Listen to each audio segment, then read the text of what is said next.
सिय राम मैं सब जग जानी, करहु प्रणाम जोर जुग पानी।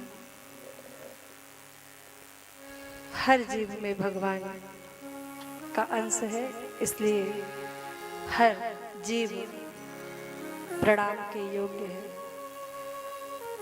और खास करके वो जो सत्संग में बैठ करके सत्संग करते हैं, जो प्रभु की कथा को श्रवण करते हैं, जो प्रभु के नाम को स्मरण करते हैं, जिनका जीवन सत्कर्म में बीत रहा है, जिनका जीवन परमार्थ में बीत रहा है, जिनका जीवन प्रभु के नाम में बीत रहा है, प्रभु की मस्ती में बीत रहा है, वो प्रणाम के योग्य है।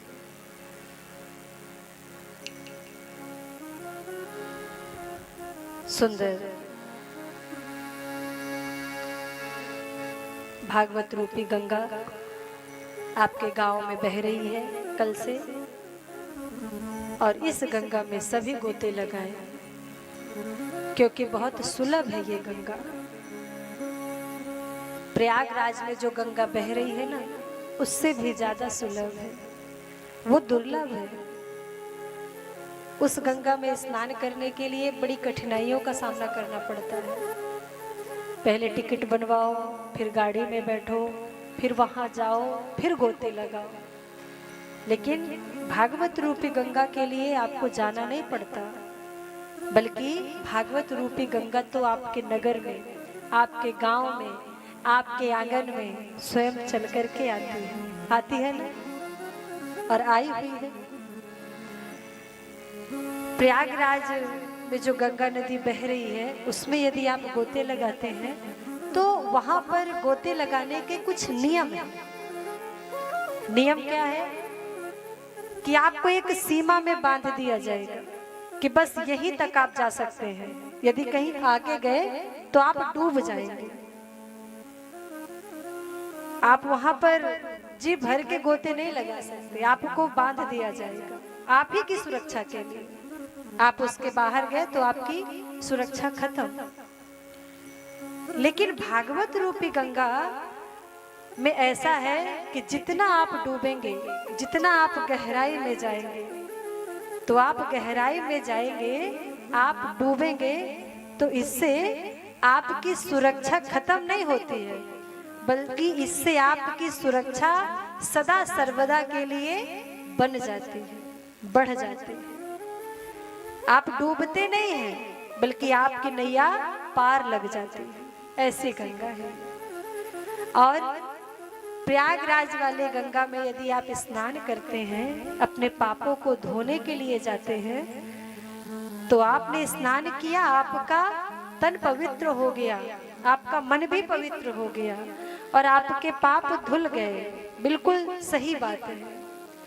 लेकिन फिर वहां से आप आए, और आते के साथ ही यदि आपने झूठ बोल दिया, ये आपके पैरों के नीचे कोई छोटे मोटे जानवर जीव आ गए और वो आपके द्वारा मर गए, तो फिर आपका पाप फिर से शुरू हो जाता है। आपने झूठ बोला, आपके द्वारा किसी का मन दुख गया, आपसे कुछ भी अपराध हो गया, तो आपके पाप फिर से आपके जीवन में बनने लगते हैं।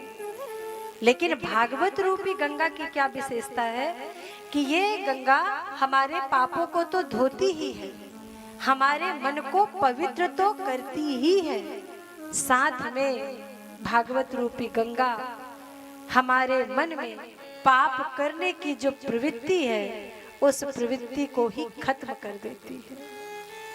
कथा सुनने से मन मस्तिष्क शुद्ध और पवित्र हो जाता है। कितनी विकृतियां हैं हमारे हृदय में, हम सबके हृदय में। दूसरों के प्रति ईर्षा, दूसरों के प्रति ना दया है, ना धर्म है, सिर्फ असत्य है, अधर्म है, क्रूरता है, झूठ है, छल है, कपट है। यही तो है आपके सामने आप जैसा, और जैसे ही आप वहां से गए कि आपकी बुराई शुरू, आपके अहित शुरू। तो हर मनुष्य किसी के लिए भी कोई भी निश्चल भाव से नहीं है, निष्कपट नहीं है। हर व्यक्ति का दो फेस है, दो शकल में जी रहा है हर व्यक्ति, दो चरित्र में जी रहा है हर व्यक्ति, आज का व्यक्ति। लेकिन यदि उसकी वास्तविकता कहीं है तो उसकी वास्तविकता है यदि वो सत्संग करता है।